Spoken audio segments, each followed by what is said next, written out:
Imagine la scène. Il entre dans la salle de cérémonie de mariage, seul, aucune bague, aucun regard fuyant, aucune excuse. Et pourtant, il ne semble ni amer, ni brisé. Au contraire, c'est l'homme le plus calme de toute la pièce. Le marié, lui, transpire à travers son costume. La mariée agrippe son bouquet comme si sa vie en dépendait. Mais cet homme-là, il avance sans jouer. Il bouge comme quelqu'un qui a vu ce que les autres refusent de regarder. Les regards le suivent, les murmures le devancent, les tantes échangent des silences nerveux, les pères détournent les yeux. Même les hommes déjà mariés redressent subtilement leurs épaules dans leur veste de costume. Il lui sourit. Mais c'est le genre de sourire qu'on offre à quelqu'un dont on ne sait pas s'il est un ami ou une menace, car il incarne tout ce que l'on t'a toujours interdit d'être, sans attache, sans honte, sans besoin de plaire. Il ne se vante pas, il ne se justifie pas, même quand quelqu'un lui lance « Toujours célibataire, hein ?» Il hausse les épaules et il dit simplement « Je n'ai pas besoin de me marier ». Et là, le silence tombe. Pas de rire, pas de moquerie, juste ce silence brutal, comme si une vérité interdite venait d'être lâchée au beau milieu de la cérémonie. Car au fond, ils l'ont tous ressenti, cette terreur sourde, celle que provoque un homme qui traverse la vie en étant entier, un homme qui ne cherche pas à se compléter à travers quelqu'un d'autre, un homme qui ne voit pas la solitude comme une punition, mais comme une force. Et il ne rentre dans aucun de leurs rôles, il ne récite pas leur script, il n'a pas besoin de l'uniforme du mariage pour prouver sa virilité, et c'est justement ce qui le rend dangereux. Il n'est pas dangereux pour les femmes, il n'est pas dangereux pour le mariage en lui-même, il est dangereux pour quelque chose de bien plus profond. Un système construit sur ta dépendance, sur ton obéissance émotionnelle et sur ton besoin silencieux de conformité. Car cet homme, debout face à eux, est une preuve vivante, la preuve que le monde que l'on t'a vendu pourrait bien être un mensonge. Et voilà ce que personne n'ose vraiment dire à voix haute. Si un seul homme peut s'épanouir sans mariage, qu'est-ce que cela révèle sur tous ceux qui n'y arrivent pas? C'est ça la vraie peur, et il est temps de l'affronter, parce que ce que tu vas découvrir maintenant va bien au-delà d'un simple choix de vie. Depuis l'enfance, une voix t'a soufflé un scénario, d'abord dans tes contes, puis dans les films, puis dans la bouche de tes proches. Un jour, tu trouveras une fille bien, un vrai homme, ça se pose, tu verras, tu seras heureux quand tu seras marié.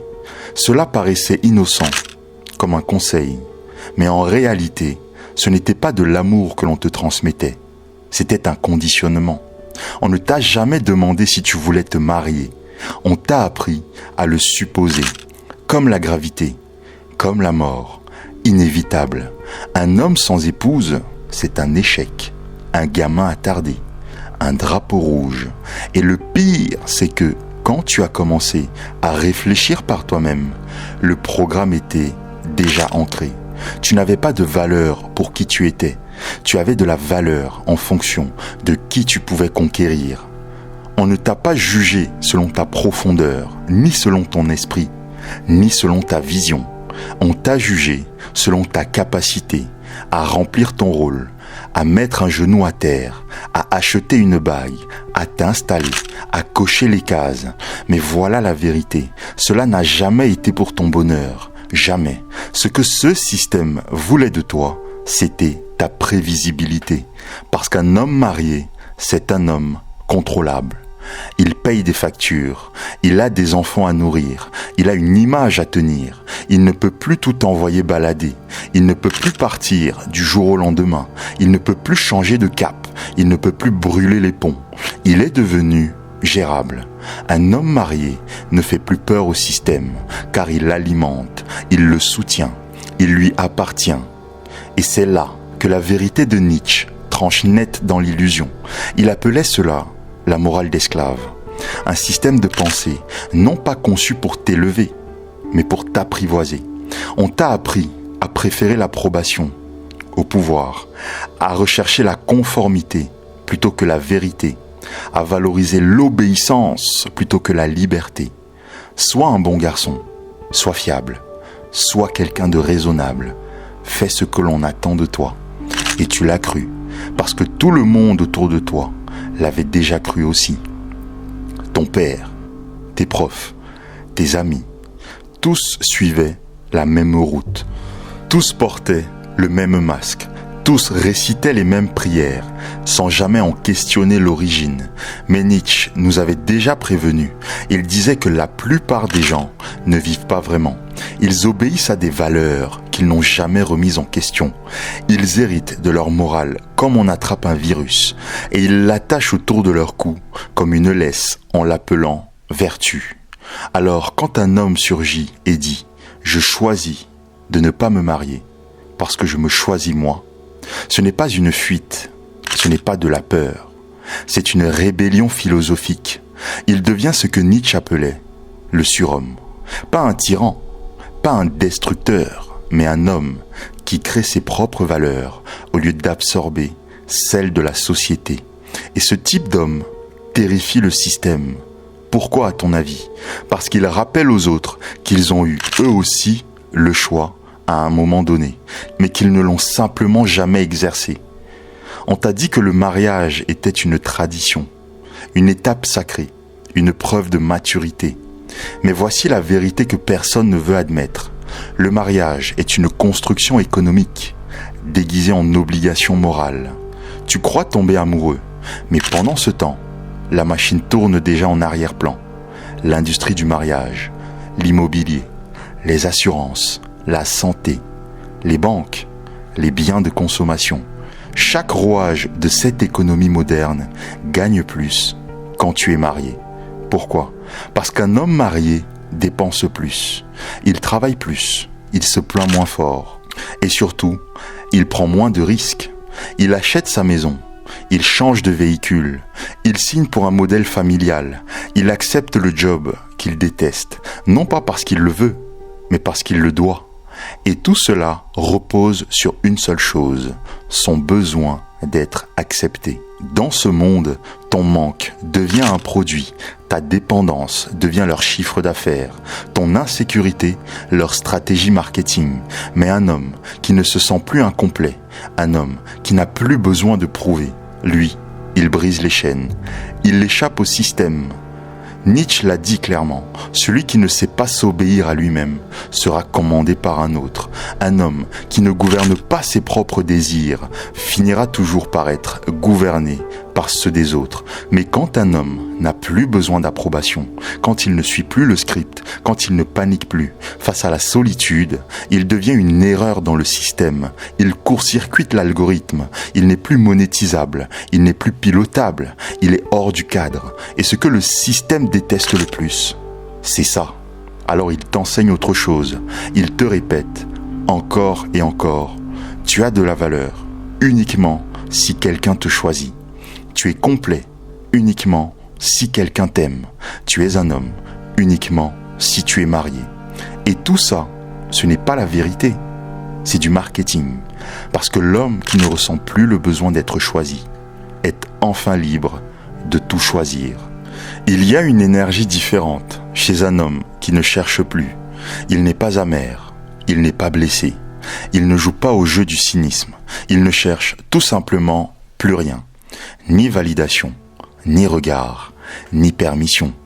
Il ne court pas après une présence, car il n'a besoin de personne pour définir sa direction. Et dans ce silence-là, il y a une puissance, car la majorité des hommes ont peur d'être seuls, pas parce qu'ils détestent la solitude, mais parce que la solitude met tout à nu. Sans distraction, ils se retrouvent seuls face à ce qu'ils ont toujours fui. Leur désir, leur peur, leur rage, leur égoïsme, leur besoin d'être admiré. Mais l'homme qui marche seul, lui, ne fuit pas cela. Il plonge, il descend dans son propre inconscient. Et là, il rencontre ce que Carl Jung appelait l'ombre. C'est cette partie sombre, rejetée, censurée de toi-même. La plupart des hommes la projettent sur les autres. Ils la rejettent, ils l'accusent, ils l'évitent. Mais l'homme complet, lui, l'intègre. Il admet, oui, j'ai de la rage en moi. Oui, je veux être libre. Oui, je refuse d'être possédé.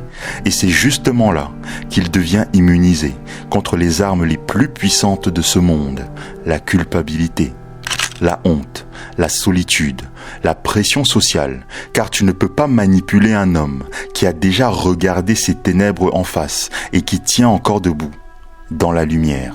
Tu ne peux pas faire plier un homme qui sait s'asseoir à côté de sa faim sans avoir besoin de la satisfaire. C'est ça ce que Jung appelait l'individuation.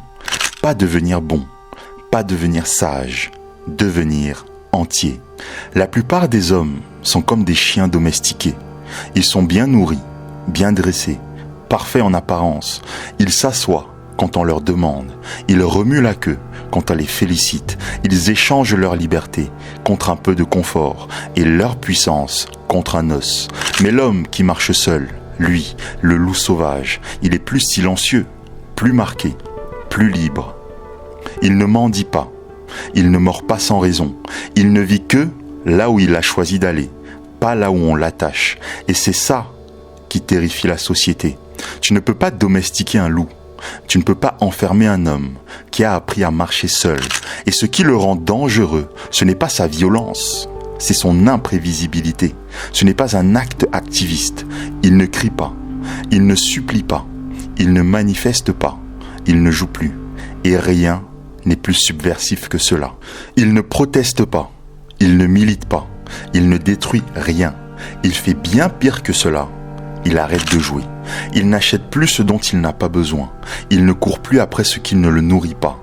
Il ne joue plus pour obtenir de l'amour, des félicitations ou une place à une table. Et quand assez d'hommes font la même chose, le système commence à trembler. Car ce système-là ne repose pas sur de la logique. Il repose sur une seule chose, ton insécurité émotionnelle. On t'a dit, change de voiture, tu seras plus séduisant. Achète une maison, tu seras un vrai homme. Mariez-vous, c'est ça la réussite. Mais quand un homme dit « non, je suis déjà complet », il devient imprévisible, sans aucun intérêt économique, et donc dangereux. Parce que si les hommes n'ont plus besoin de validation extérieure pour se sentir homme, alors qui va encore acheter la bague à 3 mois de salaire? Qui va encore signer pour 30 ans de crédit? Qui va encore souscrire à l'achat d'un modèle de voiture familiale? L'homme qui n'a pas besoin du mariage n'est pas juste célibataire, il est débranché. Il est le bug dans l'algorithme, le grain de sable dans la machine, le fantôme que l'on ne peut plus suivre, celui que l'on ne peut plus classer.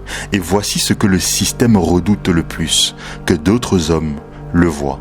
Car quand un seul homme réussit, en refusant les anciennes règles, tout le mensonge commence à se fissurer. Le mythe se fragilise, le cycle ralentit, la matrice vacille. Il devient une question vivante que personne n'a envie d'affronter. Et si tout ce que l'on m'a appris sur la virilité n'était jamais à moi? Et si je n'avais jamais choisi? Et si j'avais simplement obéi? Il y a une raison pour laquelle la plupart des hommes restent prisonniers. Ils ne deviennent jamais entiers. Ils deviennent des acteurs. Depuis l'enfance, on leur a dit ce qu'ils devaient être. Sois poli, sois fort, contrôle-toi, sacrifie-toi, sois utile. On leur a tendu un rôle, un sourire, un costume, et personne ne leur a demandé où est passé l'autre moitié d'eux-mêmes. Mais Carl Jung, lui, l'a fait. Il a cartographié cet endroit oublié, et ce qu'il y a trouvé est à la fois terrifiant et libérateur. Il appelait ce chemin l'individuation, le voyage vers la totalité, pas vers la perfection, mais vers l'intégration de tout ce que tu es. La plupart des hommes vivent coincés dans leur persona, le masque social, l'image d'un bon gars, du mari fiable, du fils responsable. Mais derrière ce masque, il y a tout ce que l'on t'a appris à réprimer. Ta colère, ton chaos, ton désir de fuir, ton besoin de silence, d'espace et de solitude. Et tant que tu évites cette partie de toi, tu vis comme un homme incomplet. Mais l'homme qui n'a pas besoin du mariage, lui, il a fait quelque chose que la majorité n'ose même pas envisager. Il s'est retourné vers lui-même. Il a affronté tout ce que la société lui avait dit de rejeter.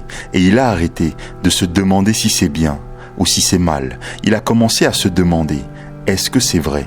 Puis, il est allé encore plus loin, là où très peu d'hommes osent descendre, dans ce que Jung appelait l'anima. Son féminin intérieur, pas une douceur factice, pas une faiblesse, mais la source de son intuition, de sa profondeur émotionnelle, de son équilibre psychique, ce que la plupart des hommes cherchent désespérément chez une femme, en espérant qu'elle est complète. Cet homme l'a cultivé en lui-même. Il ne délègue plus sa complétude, il ne l'externalise plus, il l'a bâti. Et quand il intègre tout cela, sa persona, son ombre, son anima, il arrête de jouer à l'homme bien. Il commence à vivre en vérité. Il n'est ni gentil, ni méchant. Il est réel. Il ne se marie pas parce qu'il faut. Il se marie, ou pas, parce qu'il est entier. Dans les deux cas, il ne cherche pas la connexion pour se réparer. Il accueille depuis un état de complétude. Et ce renversement-là, ce simple glissement de besoin vers choix, te rend immunisé contre la honte, contre la pression, contre la manipulation. Tu ne joues plus. Tu n'as plus besoin d'être bon. Tu es devenu entier. On t'a dit que le mariage était sacré, qu'il était le pilier de la famille, un acte d'amour, un fondement moral, une tradition millénaire, noble et pure. Mais, et si ce n'était pas la vérité? Et si ce n'était qu'un branding intelligent? Parce que si tu remontes dans l'histoire du mariage, tu ne trouves pas de passion. Tu trouves de la propriété, de la logique économique, du contrôle. Le mariage n'est pas né de la romance. Il a été forgé comme un outil de gestion des héritages, de consolidation des terres, de verrouillage des lignées et de contrôle de la sexualité des femmes. Il n'était pas là pour relier, il était là pour contenir. Puis les religions sont arrivées.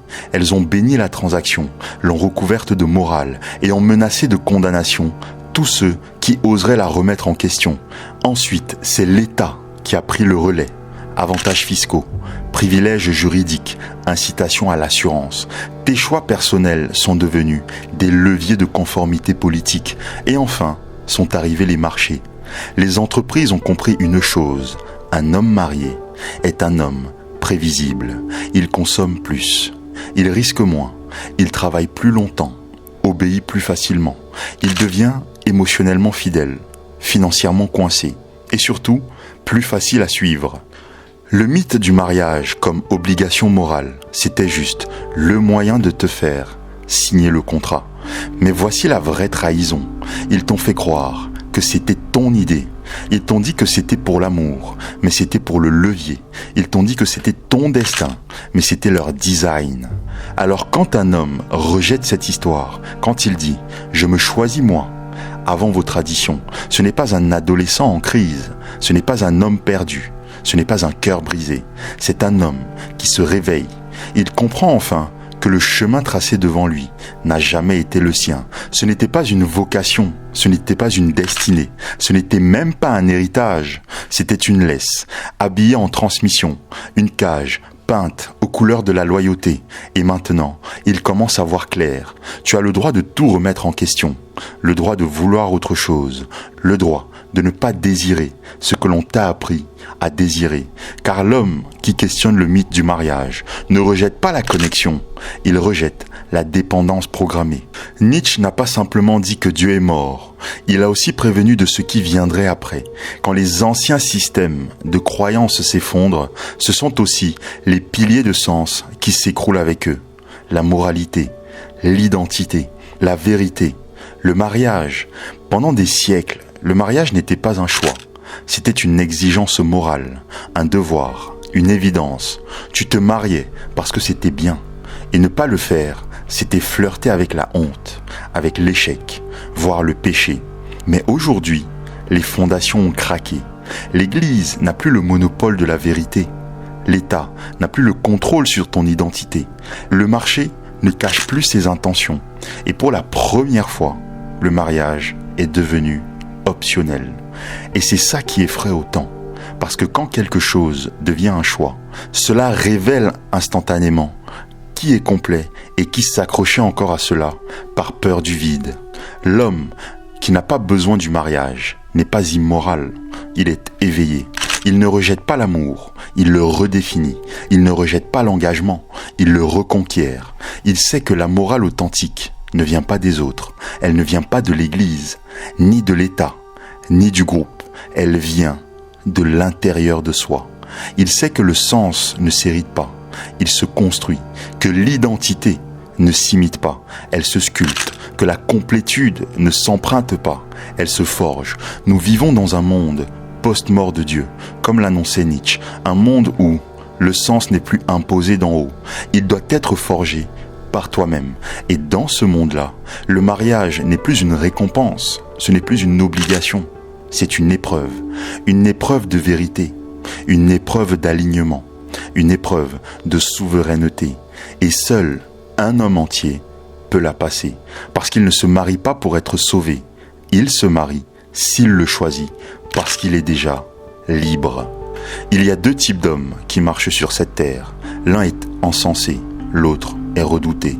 L'un est apprivoisé, l'autre est scruté avec inquiétude. L'un est aimé par sa fiabilité, l'autre est haï pour sa liberté.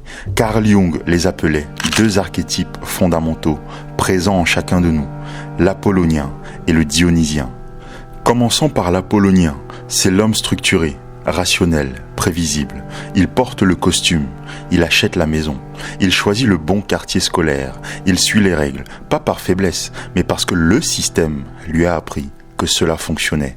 Il se sacrifie, il fournit, il performe, il se marie jeune, construit une famille, épargne pour la retraite. Il représente l'ordre, la logique, la responsabilité. Et la société, elle adore cet homme, parce qu'elle le comprend, parce qu'il rentre dans le moule, parce qu'il joue le rôle, parce qu'il est facile à taxer, facile à tracer, facile à apprivoiser. Mais il existe un autre homme, l'homme dionysien. Il ne vit pas selon un calendrier, il vit selon des orages intérieurs. Il crée, il détruit, il disparaît, il renaît, il dérange. Il préfère la liberté à la sécurité, l'intensité au contrôle, la vérité à l'approbation. Il ne se mariera peut-être jamais, ou peut-être que si, mais selon ses termes, pas ceux du système. Il peut bâtir un empire, puis le brûler. Il peut disparaître dans les bois pendant 6 mois et revenir avec un livre, une entreprise ou une cicatrice. Cet homme, c'est le chaos incarné. Il est brut, il est indomptable, il est terriblement vivant. Et la société, elle valorise l'apollonien, mais elle craint en silence le dionysien, parce qu'un homme comme celui-là n'attend pas qu'on lui donne la permission. Il ne cherche pas à être choisi, il ne supplie pas pour appartenir, il ne s'excuse pas d'être parti, et il ne promet jamais de revenir. C'est exactement l'homme que le mariage a été conçu pour neutraliser. Le mariage, du moins, dans sa forme traditionnelle, n'a jamais eu pour but d'aimer le sauvage. Il a eu pour but de le convertir, transformer le feu brut en chauffage central, transformer le cri libre en phrase polie, transformer le risque, l'instinct, la tempête en fiabilité, en régularité, en conformité. Ce que le mariage attend d'un homme, ce n'est pas qu'il l'aime, c'est qu'il fournisse, qu'il se tienne à sa place, qu'il devienne prévisible. Il prend ton énergie sauvage et l'injecte dans les cases que l'on t'a préparées. Un salaire, un plan de retraite, une famille à nourrir et plus jamais d'écart. Mais l'homme qui refuse ce chemin, qui ne se laisse pas formater, qui garde son chaos vivant, ce n'est pas un homme perdu, ce n'est pas un homme instable, c'est un homme rare. Il n'est pas allergique à l'engagement, il est allergique à la captivité. Il n'a pas besoin d'un contrat pour exister. Il n'a pas besoin d'un rôle pour prouver qu'il mérite de vivre. Il n'a pas perdu son tranchant et c'est pour cela qu'il dérange. Pas parce qu'il est violent, mais parce qu'il est imprévisible, parce qu'il n'obéit à aucune laisse, parce qu'il ne suit aucun script, parce qu'il répond uniquement au feu qu'il porte à l'intérieur de lui. La plupart des hommes ne deviennent jamais des hommes Ils deviennent des acteurs. Ils apprennent à performer, à sourire devant les beaux-parents, à faire des heures sup, à ravaler leurs émotions, à se sacrifier sans bruit, à être le mec bien, le pilier, le choix rassurant. Et un jour, ils se réveillent en murmurant intérieurement « Mais à qui est-ce que j'ai offert ma vie ?» Carl Jung appelait cela la persona, le masque, le faux soi, celui qu'on enfile pour plaire à la foule. Il n'est pas mauvais, il est utile parfois, mais quand il devient ton identité, tu finis par oublier ce qui est vrai et ce qui est juste applaudi. Beaucoup d'hommes se marient, non pas parce qu'ils ont rencontré une âme alignée, mais parce qu'ils ont peur de ce que cela dirait d'eux s'ils ne le faisaient pas. Peur des regards, peur du vide, peur du silence. Mais l'homme individué, il laisse tomber le masque, et dans cette nudité intérieure, il découvre quelque chose de choquant. Le pouvoir réel ne vient pas du fait d'être choisi. Il vient de la force de choisir par toi-même. Il ne court plus après une relation pour se sentir complet. Il se construit jusqu'à l'être. Et ensuite seulement, il choisit de s'ouvrir. Pas par besoin, mais par alignement. Il ne se marie pas pour combler un vide. Il n'aime pas pour réparer une faille. Il ne s'engage pas par peur d'être seul. Il aime ou il marche seul, mais toujours depuis un lieu de maîtrise intérieure. Parce que le vrai pouvoir, ce n'est ni dans la domination, ni dans la fierté, ni dans la provocation. Le vrai pouvoir, c'est de savoir qui tu es quand personne ne te regarde et de continuer à choisir la vérité, même quand cela te coûte tout.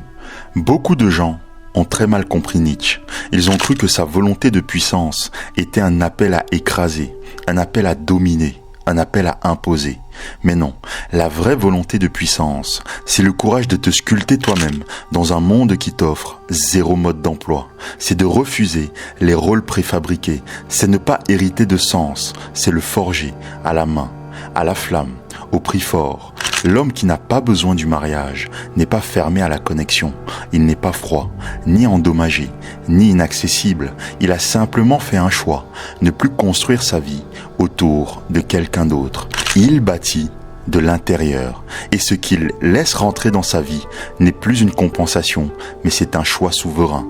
Il ne cherche pas à prendre le pouvoir sur les femmes, ni sur la société.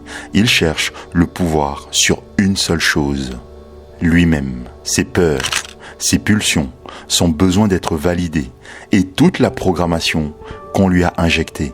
Il n'est pas contre le mariage, non, il est contre l'idée d'un mariage qui te demande de trahir ton évolution. Il n'a pas besoin de crier, ni de se rebeller, ni d'expliquer. Il n'a besoin que d'une chose: créer. Et quand il crée depuis cette force intérieure, il devient un générateur de valeur, un point d'ancrage dans un monde de copies, dans un océan d'imitation. Il devient une présence qui force les autres à se repositionner. Il n'a pas besoin de convaincre, ni de prouver, ni de plaire. Il incarne, et cela suffit. Il est le phare dans la tempête, celui que tu ne peux pas ignorer, pas parce qu'il est bruyant, mais parce qu'il est authentique, dans une culture fondée sur la consommation et la validation. Il est créateur dans un monde de consommateurs, et rien que par sa présence, il inspire les autres à s'élever, pas par la peur, mais par la vérité. Oublie tout ce que l'on t'a appris, oublie ce que les hommes sont censés faire, oublie ce à quoi l'amour est censé ressembler, oublie les félicitations que tu as appris à poursuivre, efface tout, ne garde qu'une seule question: à qui appartient l'histoire que tu es en train de vivre? Est-ce la tienne ou est-ce un script que tu as hérité sans jamais avoir donné ton consentement? La plupart des hommes ne choisissent pas leur vie. Ils y dérivent, ils s'y adaptent et ils finissent par appeler cela maturité ou amour ou sens du devoir. Mais quelque chose sonne toujours faux, toujours flou, toujours bancal, parce que lorsqu'un choix est enraciné dans la peur d'être seul, la peur d'être jugé, la peur d'être différent, alors ce n'est plus une vie, c'est une prison invisible, et la plupart ne la verront jamais. Mais l'homme qui n'a pas besoin du mariage, il ne donne pas de leçons, il ne critique pas, il ne méprise personne, il pose une seule question, et cette question te force à faire face. Elle ne sort pas de sa bouche, elle sort de sa manière de vivre. Elle murmure ceci: et si tout ce que tu crois être n'était qu'un reflet de ce que l'on t'a appris à désirer? Il est le miroir que personne ne veut croiser parce qu'il ne montre pas ce qui manque chez lui. Il révèle ce que tu n'as jamais osé rechercher chez toi. Il ne détruit pas les relations, il les transforme. Il ne fuit pas l'engagement, il le reconstruit sur de vraies bases. Il ne se retire pas du monde, il le réinvente depuis sa souveraineté. Il ne rejette pas l'amour, il refuse au juste de s'y oublier.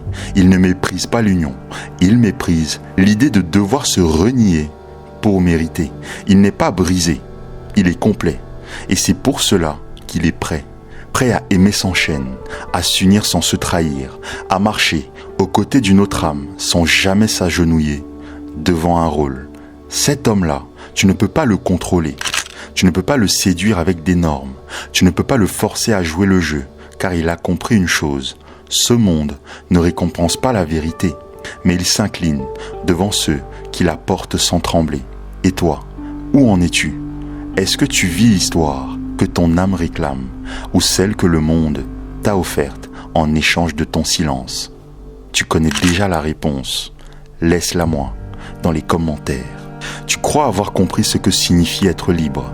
Alors écoute-moi bien jusqu'au bout, parce que ce que tu viens d'entendre, ce n'était qu'un avertissement, un fragment de vérité, le début d'un effondrement. Mais il y a un détail invisible, une erreur fatale, que presque tous les hommes commettent, juste après avoir ouvert les yeux. Et si tu ne le repères pas maintenant, il t'enfermera dans une nouvelle illusion, encore plus dangereuse que la première. Et si en ce moment même, pendant que tu m'écoutes, tu as ressenti ce tiraillement dans ton ventre, ce poids inexplicable sur ta poitrine, ce n'était pas juste de l'inconfort, ce n'était pas de la faiblesse, c'est ton intuition qui parle, c'est ta conscience profonde qui te rattrape, c'est l'instinct brut d'un homme en train de renaître et qui refuse désormais de vivre à genoux. Tu as vu ce que devient un homme qui se libère. Maintenant, tu vas découvrir ce qui attend, celui qui ose dire non, dans cette vidéo qui va s'afficher à l'écran. Et tu verras pourquoi, dans ce monde, le simple fait de dire « je ne me marierai pas » peut faire trembler un système entier. Clique sur cette vidéo maintenant, parce que si tu l'ignores, tout ce que tu as appris aujourd'hui pourrait devenir obsolète.